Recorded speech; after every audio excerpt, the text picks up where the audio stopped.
Lumitaw po na tila talagang may malaking epekto pa rin at sabihin natin karisma at nakatulong na malaki ito pong pag-iendorso ni VP Sara Duterte at ng kanyang ama sa ilang mga kandidato na sumabak sa pagkasenador at maging sa lokal na pamahalaan. At sa ngayon mga kababayan, bagamat wala pa hong opisyal na mga pahayag at yung resulta, pero sa unofficial at partial results ay patuloy na nangunguna ito pong si Senador Bongo. At na kung saan isa po ito sa talaga namang sinuportahan at inendorso ni dating Pangulong Duterte at gayon din po itong si VP Sara Duterte. At bukod kay Senador Bongo ay pasok din ito pong si Senador Ronald Bato de la Rosa at ito hong si Congressman Rodante Marcoleta. At gayon din sa mga inendorso po ni VP Sara ay mukhang papasok din ito pong sina Congresswoman Camille Villar at Senador Amy Marcos. Pero dahil dyan at sa ngayon ay ito, base po sa ating habang ginagawa ho natin itong ating komentaryo, ay nangunguna ito pong si Senador Bongo. At meron na po sa kanyang mga inisyal na mga interview at na kung saan ay isa po talaga sa kanyang pinasalamatan ay ito pong si dating Pangulong Duterte at again din po itong si VP Sara Duterte na kung saan ay siya pong nag-endorso sa kanya at sabi niya kaya siya po number one o nanguna sa mga kandidatong senador ngayon pong 2025 midterm elections. Panoorin po natin itong interview dito po kay Senador Bongo. Maraming salamat po sa Panginoon, kay Allah at sa lahat po ng sumusuporta at nagtitiwala sa akin. At pangalawa po sa ating sambayan ng Pilipino, patuloy pong nagtitiwala. At of course, dating Pangulong Duterte na naging mentor ko po sa pagsiservisyo. Isa lang naman po ang pinaalala niya sa akin noon. Alam niyo, hindi po siya nakikialam sa amin paano po kami magtrabaho. Isa lang sinabi niya sa akin, just do what is right. Gawin mo lang yung tama. Unahin yung interest ng bayan. Unahin yung interest ng Pilipino. At yan naman po ang ginagawa ko. Noong unang termino ko po ay nagservisyo po kagad ako. After my proclamation, pumunta po ako sa nasunugan sa Caloocan, doon kami nag-budal fight. At salamat sa tiwala ninyo sa akin. Bilang isang probinsyano lamang na binigyan niyo po ng pagkakataon na makapagserbisyo. Hindi ko po sasayangin yung tiwalang binigay niyo sa akin. Senator! Sipag, pagmamalasakit at more serbisyo po ang pwede kong ialay sa ating mga kababayan. Senator, ano ho yung naging alas nyo looking back dito sa mga naging campaign strategy nyo, naging endorsement sa inyo ni Vice President Sara Duterte? Ano yung sa palagay nyo yung naging pinakaalas nyo dito sa pag-place nyo ng first place dito sa ating senatorial race? Senator. Maraming salamat unang-una sa Duterte family, kay Vice President Sara, of course kay former President Duterte sa endorsement po at sa naging inspirasyon ko po sa pagsiservisyo. Ako naman po, serbisyo lang talaga. Sipag lang po. Sipag lang at unahin po natin. Okay, so yan po ang pahayag ni Senador Bongo at na inaasahan na siya po ang mangunguna dito po sa katatapos na eleksyon sa pagkasenador. At ito, sa base po sa mga lumalabas na unofficial at partial results, tila talagang wala na ho itong katalo-talo at ang pinag-uusapan na lang yung ranking at kung sino magiging numero 1. Pero sa ngayon ay siya na po ang number 1. At samantala, mga kababayan, ay talagang patuloy na mayagpag pa rin ngayon ang mga Duterte at bagamat sa mga nakaraan, di ba, na talaga namang sila po ay sabihin natin ay talagang binira at ang sabi nga ho ni VP Sara ay nagnanais na burahin ang kanilang pamilya sa larangan po ng politika dito po sa ating bansa. At yun nga, yung ginawa na kung saan ay mabilis na inaresto at agad na ipinatapon sa ICC diyan po sa The Hague, Netherlands. Ito pong si dating Pangulong Rodrigo Duterte. At diyan po sa Davao, nako, mukhang halos lahat po ng mga kandidato ng mga Duterte ay mananalo po sa eleksyon at ngayon talagang napakalayo ho. Panalo na po itong si dating Pangulong Duterte bilang mayor at yung kanyang anak na si Mayor Sebastian Duterte ay ang layo rin ho ng lamang. So kung sa ganito ho ay ang magiging acting mayor ay ito pong si Mayor Baste dahil siya po ang inaasang mananalo na vice alkalde. So yun po, pati yung mga apo at yung mga anak diyan po sa Davao City na komandinato ay mukhang panalo na rin po sa pwesto. Kasi kaya binabanggit natin dahil sa habang ginagawa natin itong ating vlog ay hindi pa official, unofficial at partial results pa lamang. Ito, panoorin po natin at kinumusta ho natin diyan po sa Davao. Ito ho, Ito ho, yan panoorin nyo. Yan. Ang layo. Ang layo ho, ng lamang ni dating Pangulong Duterte sa katunggalin, na si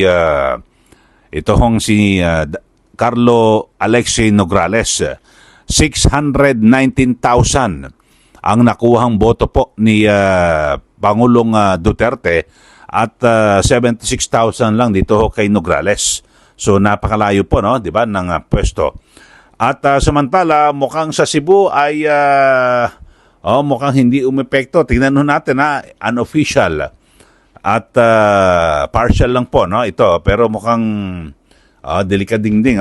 Siguro sa pag-usad nitong ating vlog, malalaman po natin yung pinal na resulta ng ng botohan sa iba't ibang mga lugar dito po sa ating bansa. Kasi binabantayan natin lalo na yung mga kandidato na kung saan ay ikinampanya at inendorso ni BP Sara Duterte. At dyan po sa sa Laguna, ito kinampanya po ni BP Sara Duterte ay yung katunggali. Alam niyo naman, kilala niyo naman itong si Congressman Dan Fernandez.